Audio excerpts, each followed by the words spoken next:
Di sini perkenalkan nama saya Niketut Yanti Widiantari. Saya dari kelas B3 Denpasar, nomor absen 16.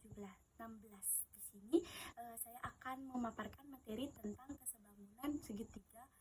kesebangunan segitiga dan segi empat serta kongruen. Oke, sebelum kita memaparkan materi, kita pertama-tama akan memaparkan materi tentang kesebangunan segitiga dan segi empat. Nah, sebelum kita memahami kesebangunan, perlu kan kita memahami apa sih itu kesebangunan. Nah, di sini bisa dilihat kesebangunan itu adalah apabila panjang setiap sisi pada kedua bangun datar tersebut memiliki nilai perbandingan yang sama.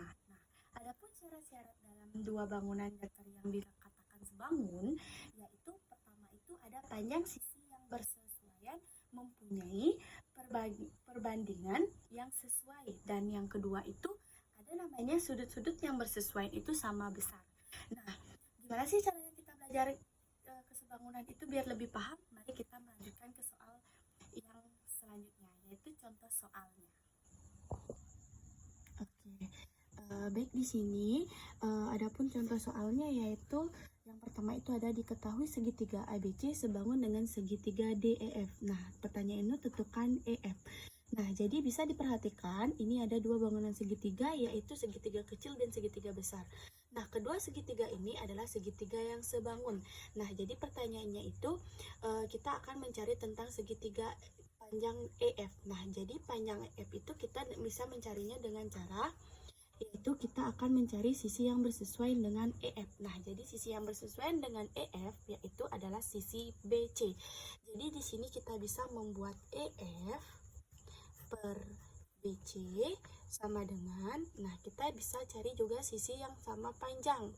Nah, sisi sama panjang ini harus ada, ini diketahui yaitu dengan panjangnya harus diketahui sisinya, yaitu sisi yang sama panjang itu yaitu DE dan sisi AB. Nah, DE per AB. Nah, di sini untuk kita mencari EF itu kita di sini tulis EF. Nah, untuk BC kan sudah diketahui panjangnya, yaitu berapa panjang BC? Yaitu 15. Jadi di sini kita buat 15 sama dengan, nah untuk DE juga udah diketahui panjangnya, yaitu 6 cm.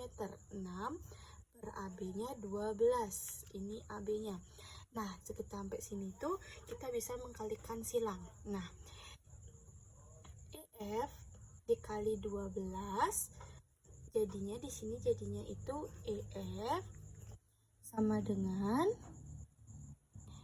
15 dikali 6 per 12. Jadinya di sini EF-nya 90 per 12. Jadi di sini EF sama dengan 7,5 cm dengan satuannya itu cm. Jadi panjang EF itu mendapatkan kita dengan panjang 7,5 cm.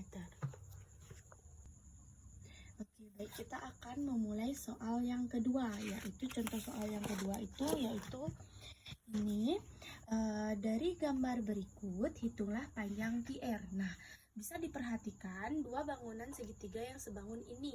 Nah, soal seperti ini sering muncul pada ujian dan terutama itu pada UN. Nah, di sini ada dua segitiga yang sebangun. Nah, ada segitiga kecil dan segitiga besar. Nah, yang mana itu segitiga kecil? Yaitu segitiga kecilnya yaitu QRS dan segitiga besarnya yaitu PRT. Nah, di sini kita akan menentukan berapa panjang QR. Nah, cara mencari QR itu sangat sama seperti yang tadi, yaitu dengan kita mencari alas yang sama. Jadi alas sama alas. Jadi untuk segitiga QRS, segitiga kecil ini alasnya yaitu QR. Nah, sama seperti yang kita cari tadi yaitu panjang QR. Nah, untuk segitiga PRT yaitu alasnya itu PR. Berarti ini per PR. Jadi sama dengan kita cari sisi-sisi yang bersesuaian yang sama panjangnya sudah diketahui, yaitu untuk segitiga kecil itu kita sisi yang bersesuaiannya itu yaitu QS. dan untuk segitiga besarnya yaitu PT. setelah seperti ini, untuk panjang QR kita masih mencari panjang QR. Jadi QR per, nah berapa panjang PR? Yaitu panjang PR kita udah diketahui yaitu 2 cm. Jadi cara mencari panjang PR itu 2 ditambah QR. Kenapa QR? Karena di sini dapat QR. Nah, QR sama dengan untuk QS dia hasilnya 3. Dan untuk PT-nya dia 4. Jadi sampai di sini kita bisa melakukan kali silang, yaitu QR dikali 4 jadinya 4 QR. Nah, sama dengan 3 dikali 2 jadinya 6 ditambah QR kali 3 jadinya 3 QR. Nah, di sini 4 QR.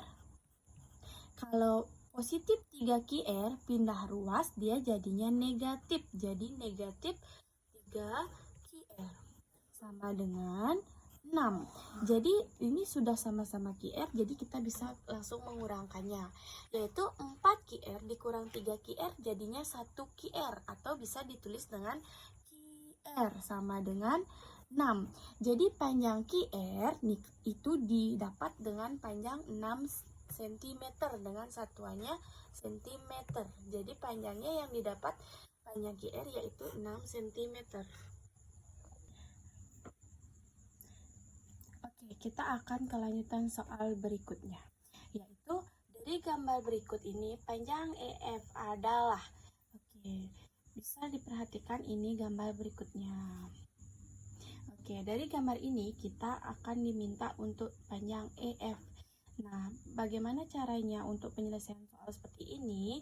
Ini sangat bisa diselesaikan dengan cara, yaitu langkah pertama dalam menyelesaikan soal ini kita bisa membuat satu garis bantu, yaitu bagaimana garis bantu bisa diperhatikan dengan yang sejajar ya, dari garis sini kita ke sini, oke. Nah, di sini kita titiknya di sini tuh seperti kasih titiknya di sini, misalnya kita kasih P. Kalau di sini misalnya kita kasih Q. Nah, selanjutnya itu ya panjang DC, panjang PF, panjang QB itu sama, yaitu 16 cm. Di sini juga 16 cm. Nah, maka untuk cara mencari EF kita bisa mencari yaitu panjang EP. EP saja. Jadi kita tambahkan dengan EF. Kita untuk cari panjang EP.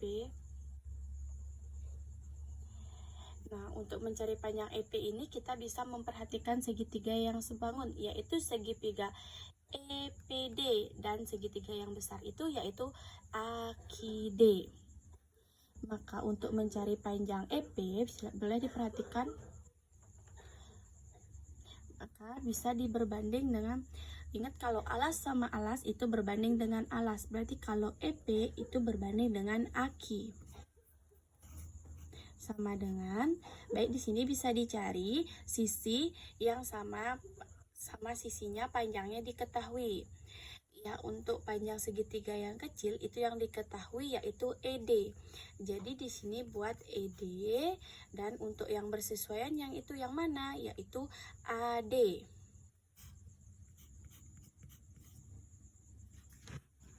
Nah, EP itu kan EF dikurangkan 16. AQ itu panjang panjang keseluruhan itu dimulai itu dari panjang keseluruhan yaitu AB yaitu 20 cm. Nah, sedangkan QB jadi 16 cm. Jadi cara mencari AQ itu 20 dikurang 16 yaitu dapat 4. Nah, untuk ED di sini panjangnya 2 cm, dan cm yang untuk AD itu yaitu 6 ditambah 2, yaitu kita memperoleh hasilnya 8. Oke, sampai di sini itu kita bisa memperkalikan silang, yaitu EF dikali 8 hasilnya 8 EF. Dan 16 dikali 8 hasilnya 128. Oke. Di sini untuk EF dikurang 16 dikali 8 itu dia menemukan yaitu 8 EF dikurang 12 128. Nah, sekarang 4 dikali 2 jadinya 8. Sekarang 8 EF itu sama dengan berapa? 8. Kalau min 128 pindah ruas dia jadinya positif 128. Nah, setelah itu 8 EF dia sama dengan 128 itu ditambah 8 jadinya 136 per 8. Nah, 136 ini dibagi 8, jadi ini tidak usah ditulis karena dia ke sini. Jadi EF sama dengan 136 per 8, jadinya 336 dibagi 8 dia mendapatkan 17. Nah, jadi panjang EF dia itu mendapatkan 17 cm dengan satuannya cm. Oke, selanjutnya kita akan belajar tentang kongruen bangun datar. Nah, sebelum kita belajar tentang kongruen bangun datar, bisa diperhatikan gambar-gambar berikut ini dulu. Nah, di sini ada contoh A yaitu 2 kue donat yang kongruen dan yang B itu 2 gambar pemandangan yang tidak kongruen. Nah, yang selanjutnya itu ada 3 gambar buah apel yang kongruen dan yang kedua B itu 2 gambar buah anggur yang tidak kongruen. Nah, yang ketiga itu ada yang A yaitu 2 persegi panjang yang kongruen dan yang B itu 2 persegitiga segitiga yang tidak kongruen. Nah, kongruen itu bisa disimpulkan dengan suatu bangunan yang dapat dikatakan kongruen jika memiliki bentuk dan ukuran yang sama. Jadi misalnya kalau bangunan itu memiliki bentuk dan ukuran yang sama itu bisa dinyatakan dengan kongruen. Kalau misalnya bentuk bangunan ada yang kecil, ada yang besar dan sisi-sisinya tidak sama, itu tidak termasuk dengan kongruen. Nah, bisa dijelaskan dengan seperti ini. Adapun syarat-syarat bangunan datar yang kongruen itu yaitu sisi-sisi yang bersesuaian itu sama panjang.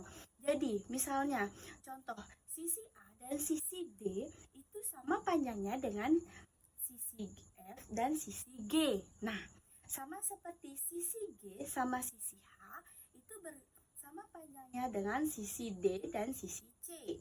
Nah, untuk sisi A dan sisi B itu sama dengan panjangnya dengan sisi E dan sisi F. Nah, seperti itu. Dan kedua itu ada sudut-sudut bersesuaian itu sama besar. Nah, sudut-sudut bersesuaian yaitu sudut B dan sudut E itu dia bersesuaian. Nah, itu jadi trapesium ini itu termasuk kongruen karena dia memiliki sisi-sisi sama panjang bersesuaian, sisi yang bersesuaian dan sama panjang dan memiliki sudut-sudut bersesuaian sama besar. Sekian pemaparan materi saya dari kesebangunan segitiga dan segi empat serta kongruen. Saya mengucapkan